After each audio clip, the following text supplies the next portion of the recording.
السلام عليكم ورحمة الله وبركاته دمان walaalaha Soomaaliyeed meel kasta joogtaan waa anigu Macalin Shariif videogan waxa ku ogaan doontaa wax kasta oo ku saabsan imtixaanka foundation-ka ah waalidiin badan ayaa qoys muujiyay kadib carruurtooda markii la geliyay imtixaanka foundation-ka ah waxay garan waayeen sababta loo geliyay carruurtooda imtixaanka foundation-ka ah iyo wixii ay ka sameyn lahaayeen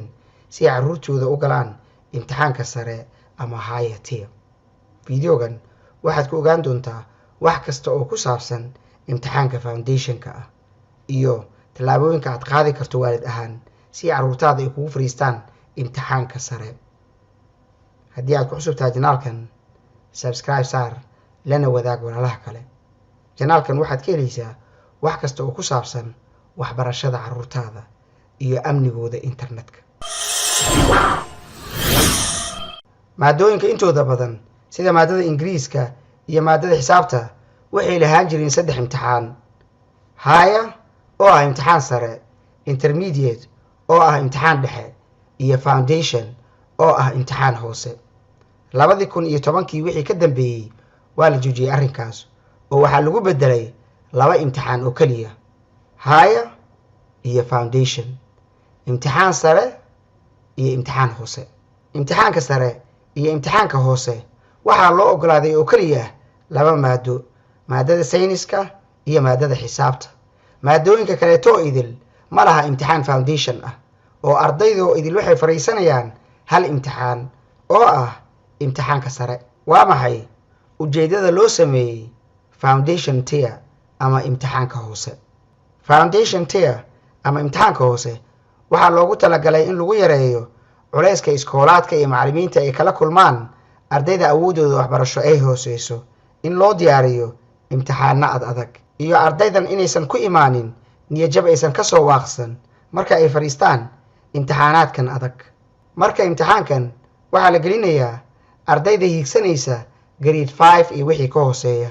halka ardayda waxbarashadooda ay sareyso la gelinayo imtixaanka sare ama higher tier waa maxay farqiga u dhaxeeya foundation tier oo ah imtixaanka hoose iyo higher tier oo ah imtixaanka sare foundation tier ama imtixaanka foundation-ka ah waxaa loogu talagalay ardayda hiigsanaysa grade 5 iyo wixii ka hooseeya halka imtixaanka sare ama higher tier loogu talagalay ardayda hiigsanaysa grade 9 ilaa grade 4 imtixaanka sare waa uu ka adag yahay imtixaanka hoose oo la isku weydiinayo su'aalo u baahan jawaabo gaaban oo aan u baahnayn fikir dheer tusaale ahaan imtixaanka xisaabta ah ee foundation-ka ah waxaa diiradda lagu saarayaa ku dhifo ka jar ku dar iyo wixii la mid ah halka imtixaanka sare ee xisaabta ah diiradda lagu saarayo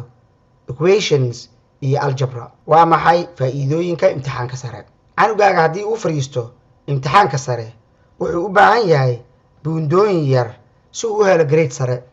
tusaale ahaan maadada sayniska canugaaga wuxuu u baahan yahay 66 buundo taasoo u sahlaysa inuu helo grade 9 halka 24 buundo hadduu helo uu ku helayo grade 5 sidoo kale canugaaga haddii uu fariisto imtixaanka sare wuxuu fursad u helayaa inuu helo grade-ka ugu sarreeya ama grade 9 taasoo u sahlaysa canugaaga inuu isla maadadaas ku sameeyo A levelska waa maxay khasaaraha imtixaanka sare imtixaanka sare waa imtixaan adag mawduucyo badanna canugaaga wax laga weydiinayo canugaaga haddii uusan diyaar u ahayn inuu fariisto imtixaankan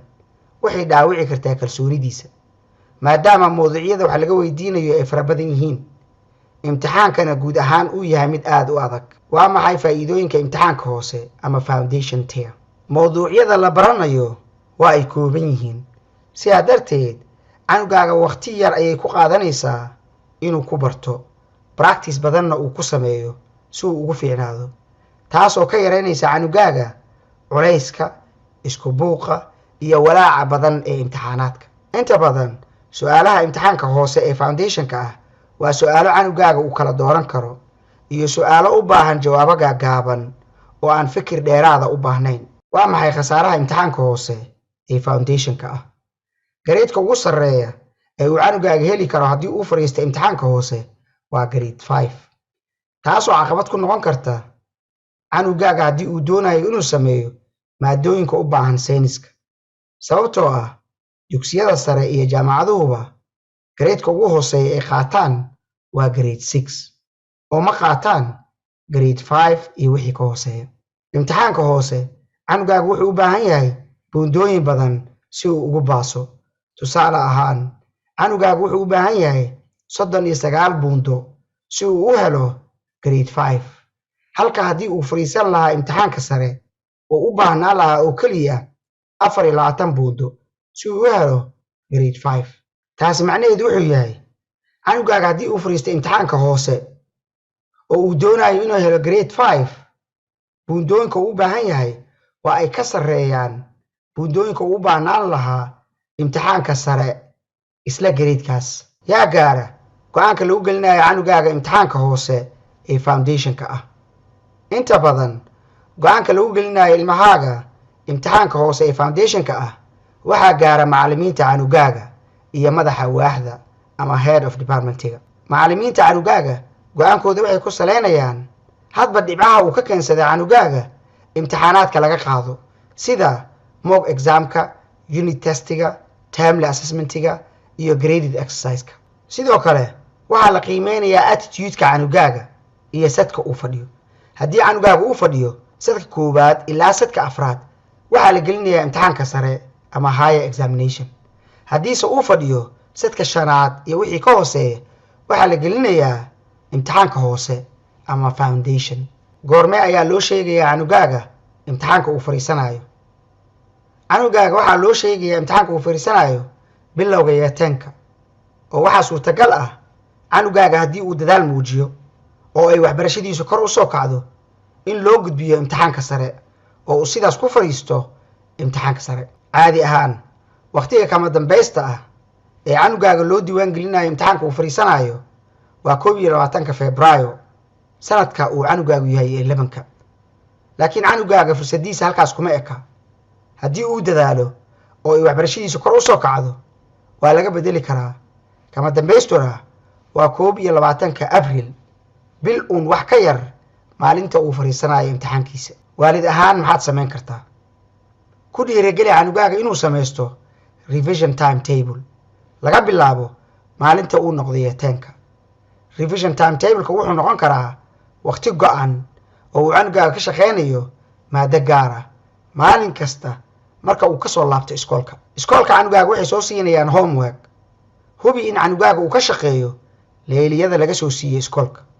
ogow, leyliyadan waxaa loogu talagalay in sare loogu qaado waxbarashada carruurtaada, khaasatan marka ay guriga joogaan. ka samee guriga dhexdiisa goob waxbarasho oo ka caagan tviyada, moobaalada iyo kombiyuutarada. goobtan canugaaga waa inuu uga shaqeeyo waxbarashadiisa, khaasatan leyliyada laga soo siiyey iskoolka iyo revisionka uu rabo inuu sameeyo maalin kasta. ka soo degso website-ka iskoolka canugaaga timetableka imtixaanaadka oo hubi in canugaaga uu u diyaar garoobo imtixaan kasta oo laga qaadayo, sababtoo ah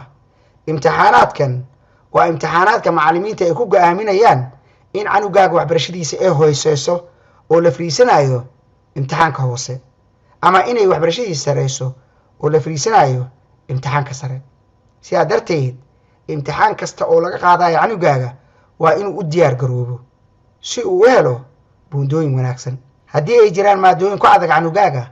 u tag macallimiinta dhigta maadooyinkaas oo weydii attitudeka canugaaga,